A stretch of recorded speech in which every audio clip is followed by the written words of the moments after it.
The assassination of Anwar Sadat occurred on 6 October 1981. Anwar Sadat, the president of Egypt, was assassinated during the annual victory parade held in Cairo to celebrate Operation Badr, during which the Egyptian army had crossed the Suez Canal and taken back a small part of the Sinai Peninsula from Israel at the beginning of the Yom Kippur War. A fatwa approving the assassination had been obtained from Omar Abdul Rahman, a cleric later convicted in the U.S. for his role in the 1993 World Trade Center bombing. The assassination was undertaken by members of the Egyptian Islamic Jihad. Background: following the Camp David Accords, Sadat and Israeli Prime Minister Menahem Begin shared the 1978 Nobel Peace Prize. But the subsequent 1979 Egypt-Israel peace treaty was received with controversy among Arab nations, particularly the Palestinians. Egypt's membership in the Arab League was suspended.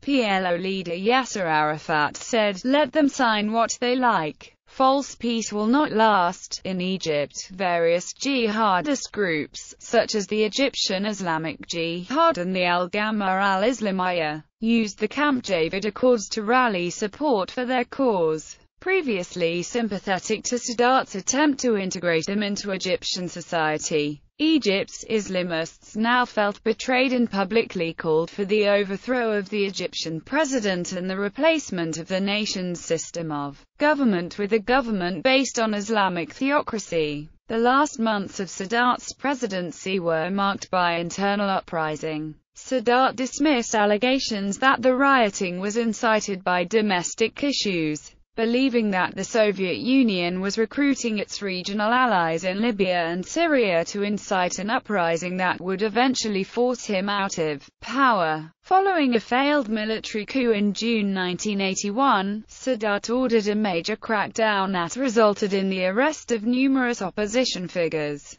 Though Sadat still maintained high levels of popularity in Egypt, it has been said that he was assassinated at the peak of his unpopularity. Egyptian Islamic Jihad. Earlier in his presidency, Islamists had benefited from the rectification revolution and the release from prison of activists jailed under Nasbat Sadat's Sinai Treaty, with Israel enraged Islamists, particularly the radical Egyptian Islamic Jihad. According to interviews and information gathered by journalist Lawrence Wright, the group was recruiting military officers and accumulating weapons, waiting for the right moment to launch a complete overthrow of the existing order in Egypt. Chief strategist of al-Jihad was Abd al-Zumar, a colonel in the military intelligence whose plan was to kill the main leaders of the country, capture the headquarters of the army and state security, the telephone exchange building, and of course the radio and television building, where news of the Islamic Revolution would then be broadcast, unleashing, he expected, a popular uprising against secular authority all over the country. In February 1981, Egyptian authorities were alerted to al-Jihad's plan by the arrest of an operative carrying crucial information. In September, Sadat ordered a highly unpopular roundup of more than 1,500 people, including many Jihad members,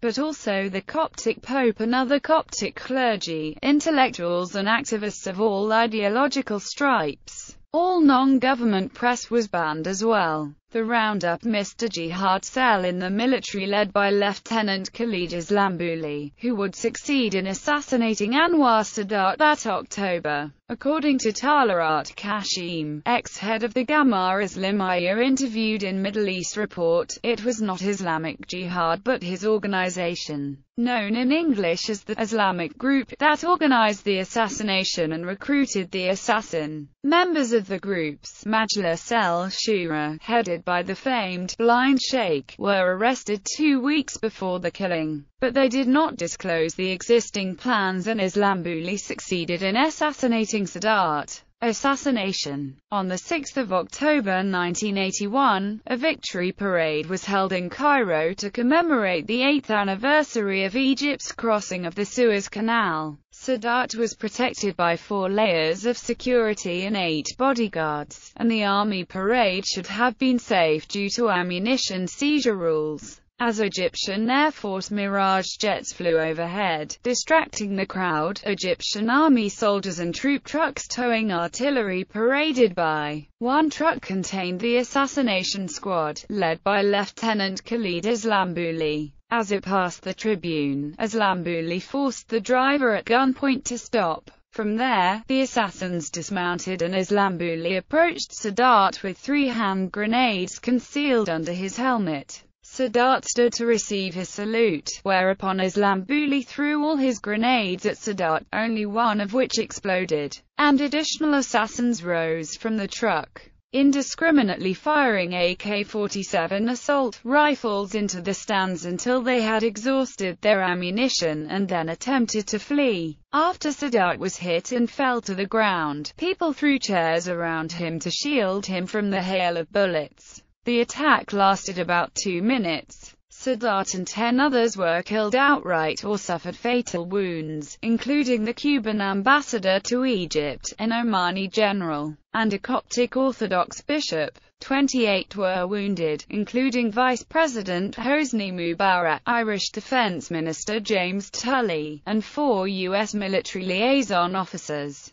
Security forces were momentarily stunned but reacted within 45 seconds. One of the attackers was killed, and the 3 others injured and arrested. Sadat was airlifted to a military hospital, where 11 doctors operated on him. He died nearly 2 hours after he was taken to the hospital. Sadat's death was attributed to violent nervous shock and internal bleeding in the chest cavity, where the left lung and major blood vessels below it were torn. Aftermath. In conjunction with the assassination, an insurrection was organized in a site in Upper Egypt. Rebels took control of the city for a few days and 68 policemen and soldiers were killed in the fighting. Government control was not restored until paratroopers from Cairo arrived. Most of the militants convicted of fighting received light sentences and served only 3 years in prison. Burial. Sadat was buried in the Unknown Soldier Memorial, located in the Nasser City district of Cairo.